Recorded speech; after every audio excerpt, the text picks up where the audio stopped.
the tree that feasts on flesh. Don't play around the tree. Don't touch the tree. Don't get on the swing. Those were the words my grandmother made me repeat every night before she put me and my little brother to bed. It was our little ritual. We seldom saw any other children while growing up.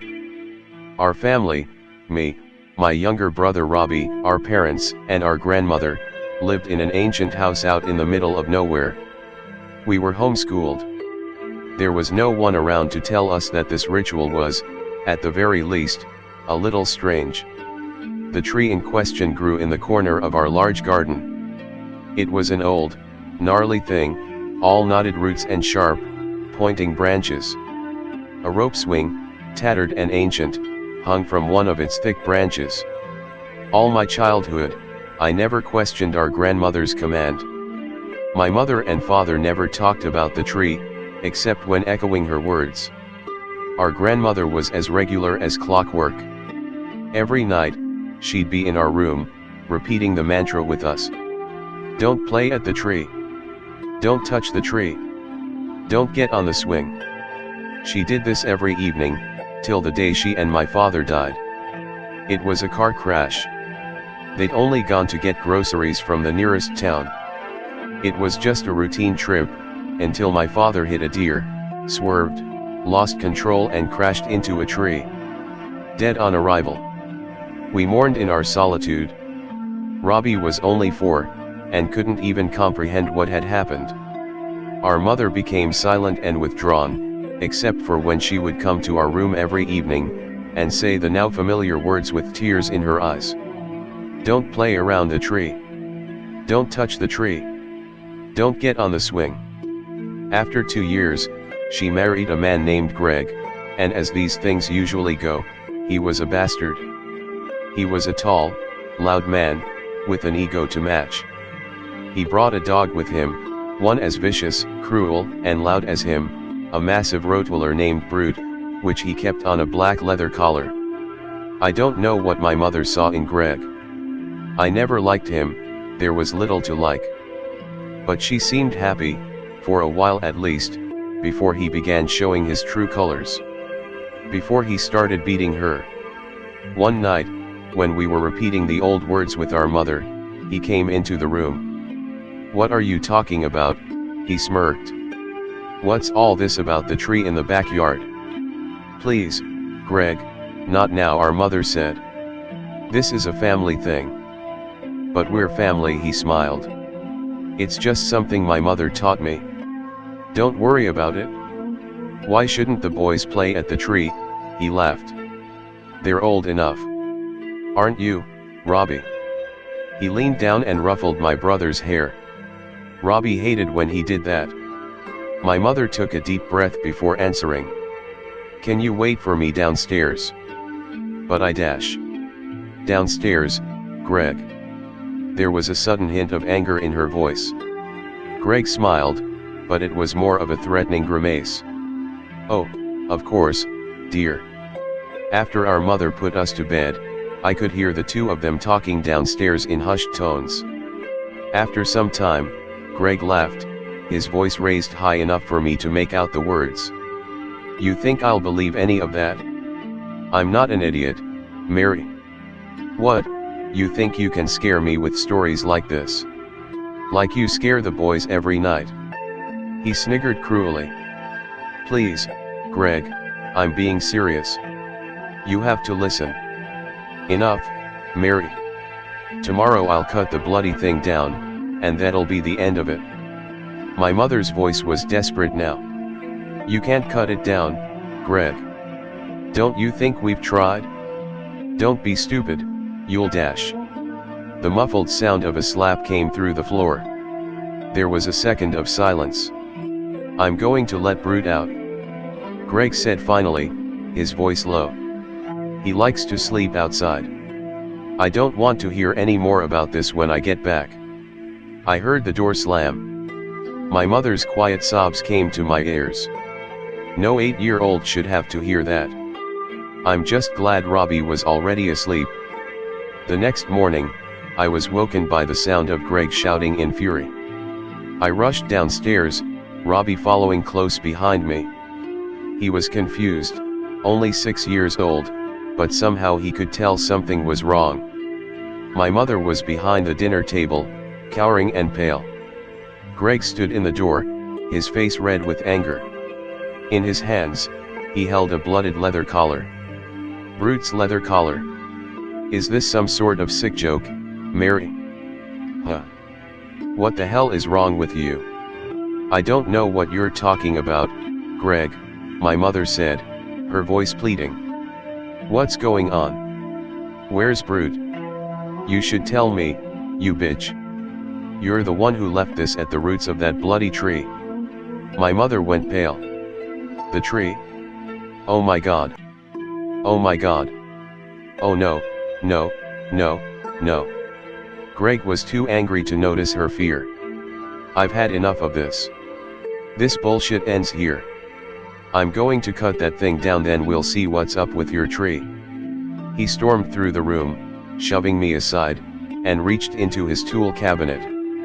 He drew out a large chainsaw. My mother tried to stop him, to plead with him. Greg slapped her and pushed her aside, then rushed out into the garden.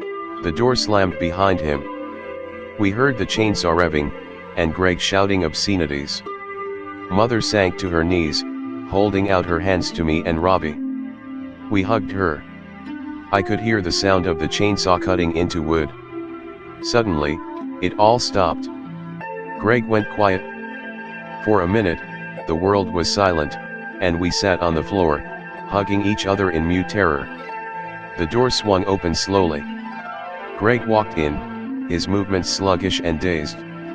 In his hands, he held the chainsaw. There was blood on the chain, dark red and viscous. I dreamt of the tree that night. Its black branches, like crawling fingers, were slowly stretching towards the house, edging their way through my window, working their way under it, reaching for me. I woke screaming and drenched in sweat, and remained awake until the morning. Weeks went by. Greg talked little, but his fights with our mother got worse. I think he was slowly, forcefully forgetting what had happened when he tried to cut the tree down, and venting the anger, confusion, and fear at my mother. She couldn't come up to our room and repeat our grandmother's words to us anymore. Greg wouldn't let her.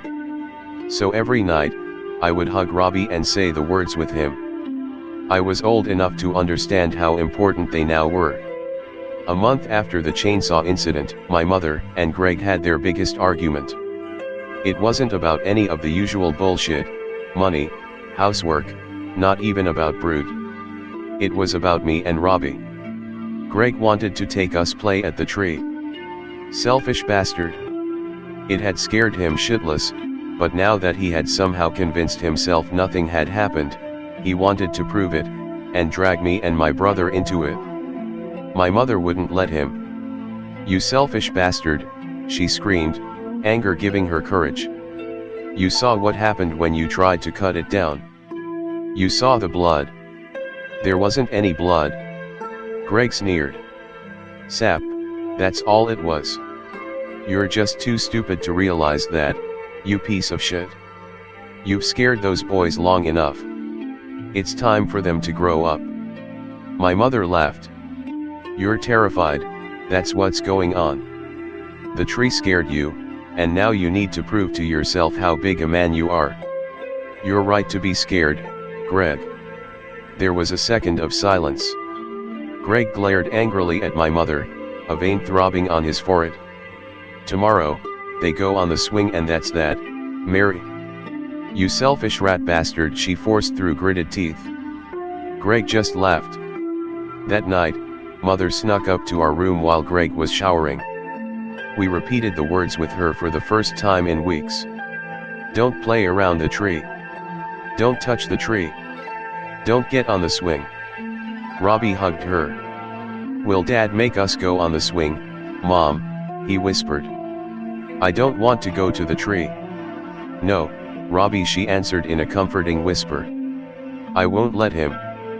You'll never need to go near the tree. Down below, we heard the shower turn off. Our mother sighed, kissed us quickly, and left, We slowly fell into an uneasy sleep.